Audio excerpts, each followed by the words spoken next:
Hello and welcome to this segment of Sharing the Light. Joining Sunshine Cathedral Senior Minister Reverend Dr. Durrell Watkins will be Reverend Sadar Corden Mercer and the Reverend Dr. Will Mercer from New York. They will be discussing the question, what's a miracle? So now let's tune in and listen as they discuss this wonderful and exciting topic, what's a miracle? Well, thanks for joining us again for another episode of Sharing the Light. We have two new guests with us today. We have the president of the Divine Science Federation International, the Reverend Dr. Will Mercer. We also have, you'll notice a similarity in the name, we have the president of the Divine Science Ministers Association, the Reverend Sadar Corden Mercer. They share a name. I think they share an address. They know each other very, very well, and so they're married. And they're our guests today. Of course, Will has been with us in one episode before, but this is Sadar's first time, and so we're talking today about miracles. What is a miracle? You know, that's a word like magic or blessing or luck, or that's thrown around a lot. And we think we know what it means, but then when we try to parse it, maybe we don't know exactly what it means, or it means different things to different people. So what is a miracle? And then once we think we know, how do you get it? That's part B of that. But first of all, what is it? What is a miracle? From my standpoint, I'd like to think that a miracle is this wonderful thing that happens when you least expected it. When you were in that state of consciousness that, you're struggling with an appearance, you're struggling with whatever's going on in your life, and then God stepped up. He's an awesome dude. He steps up, and you say, oh my God, it's a miracle. And that's how we approach the idea of miracles in our day-to-day lives. And I would tend to agree. I think it is an unexpected but hoped for outcome to whatever kind of human issue we might be dealing with, whether it be disease or fear or financial woes or any of the things that plague us as human beings. The ability to affirm an outcome and have that outcome actualize becomes a miracle, because it is one possible outcome out of a myriad of outcomes, and it is always the best outcome. The miracle is the best outcome that one could hope for. There are two things that occur to me about a miracle, and one is that it isn't necessarily obvious to everyone. Like your miracle, you might be having a miracle right now, and I would have no idea. that miracles are sort of experienced, and then once you have an experience, you try to explain it, but explanation is not miracles. And so I have this experience of feeling oppressed and escaping into freedom and new possibilities, and that experience is like an army chasing me, and waters parting, and I get through the waters, and the water swallows up my enemies. Well, if you take the explanation too literally, it becomes kind of a silly story. The miracle is, I was feeling this way, and now I feel free. And so miracles, it seemed to me, are experienced, but the explanation never does the experience justice. But we're limited by words. We only have words to describe our miracle, but the words never do the experience justice. Well, and we're limited by perception as well. And I'll give a very minor example, but I tease my congregation, our congregation, to have them define for me what perfect parking is when they come to our church. And I'll ask several people in the congregation, what's perfect parking? Is it the first spot outside the door on this side of the building, or the first spot outside the door on this side of the building? And then I stop and we talk about the fact that whatever parking spot they found that day was the miracle, particularly in New York City. Yes. And it was the gift of God that we were bright enough and aware enough to recognize for what it is. Because I think oftentimes people have an expectation of an outcome, and when the outcome does not match their expectation, they miss the fact that the miracle has occurred.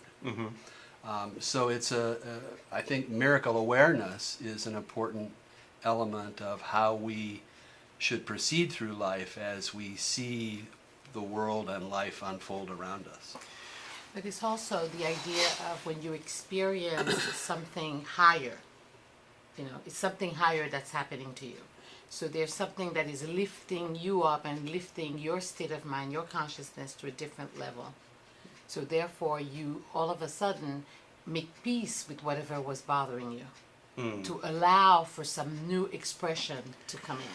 So when you're talking about awareness and allowing, that reminds me of the second idea that I have about miracles is that for me a miracle is a change of perception, because if God is omnipresent, if God is the one all, if God is all in all, if God is the substance of everything, then perfection is always around. Perfection is always what is, even if I'm not experiencing it. I love what Reverend Dr. Christopher Bazemore says, a mentor we all share, where he's written, you may be having an experience, but there's nothing wrong with you.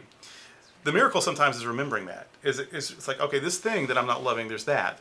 But there's nothing wrong with me. And that shift of perception, that allowing that to be true for you, that awareness that's true for you, that opens up a whole different... If I think about something differently, I feel differently. And the minute I feel differently, I'm having a different experience. That's exactly And right. that's a miracle. One of my favorite miracle stories is Hagar in the wilderness. She's been done terribly wrong, and she's turned out of her house with like a sack lunch and her baby, and go.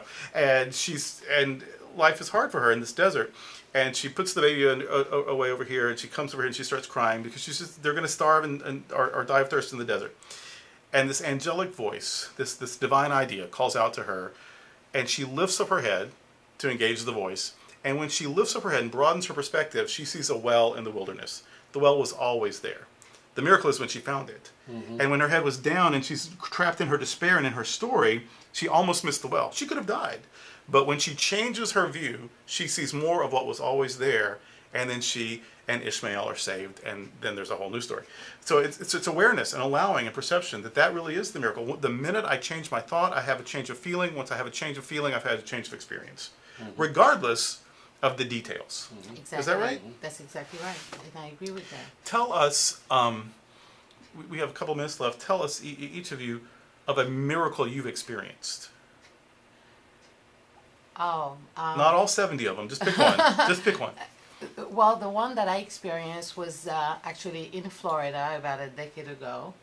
And on I-95, I was in a rent-a-car and someone cut me off. And I went up a ramp that I wasn't supposed to go to, and the airbag exploded. So literally what happened was that the car tumbled and turned across I-95. Wow. And all I kept saying is I kept saying, God, let this not be painful. And then I said, oh, God, forgive me, because I think I just killed my sister because she was the passenger. And what happened was I could feel when we went across I-95, I was conscious of the movement. I felt the grass, but I felt a peace. And I saw that I was engulfed in light. And that experience was a miracle. Mm-hmm. Because we came out, and I had just a little burn on my neck from the seat belt and on my arm, nothing broken. My sister walked out. She actually pulled me out of the car. And I looked back. I mean, even the police, everyone said there's no way you could have survived going across. Not one car hit us. And so to look at her and to say, oh, you're not dead. You're here. And I was like, thank you, God. Thank you, God. And to me, that was the miracle. Mm-hmm. And that experience defined my ministry. Mm. Because that was that one single thing that happened to make you actually experience the omnipresence of God and the omnipotence of God. The outcome was great. Yeah. But the miracle, even before the outcome, was you had this peace. You felt this experience of God. No matter what would have happened, all is well. Yeah, the light. And things worked out to our satisfaction too, all the better. But that story could have ended 17 different ways, and it still would have been a miracle story. Yeah. Right? It is. What else? A miracle, your miracle. Well, I think my miracle is broken down into smaller bits. I would call them little revelations or little epiphanations that occur as a function of what you were describing earlier, and that is a changed perception around something that already existed. So to travel through life, to a certain point of age and to suddenly rethink or re-envision those things that are occurring around you and those relationships around you that you have in new ways that allow for a more rich outcome. You know, for me is an ongoing activity of miracle that isn't necessarily defined by a specific event, but rather a trend to be able to see things in new ways. So once again, omnipresence kind of is the answer. There's not a spot where God is not. Once we can see that and allow ourselves to experience that, no matter what's happening, we're having an experience that's divine. And that's always a miracle. So it's a miracle that we've been able to share this time together. And who was it? Was it Einstein who said there's two ways to see a miracle, as everything is a miracle or as nothing is a miracle? And isn't it much more fun to think of everything as a miracle? Because if everything is in God, then everything is a miracle. So thanks for sharing this time with us today on Sharing the Light. Thank you for joining us for another great episode of Sharing the Light. Tell your friends about this online ministry, and when you're in Southeast Florida, make sure you worship with us on a Sunday at the 9 a.m. to 10:30 a.m. service. And now for a final word from our senior pastor, the Reverend Dr. Durrell Watkins. Email me at durrell@sunshinecathedral.net if you have a religious question or if you'd like to subscribe to our daily devotional magazine, Spirit and Truth. We'll send it anywhere in the United States for an annual donation of any size. You can also email us prayer requests, or you can make donations on our website, www.sunshinecathedral.org. You'll also want to check out our great performing arts series, religious education classes, conferences, and other exciting activities. For now, we wish you many blessings on your spiritual journey.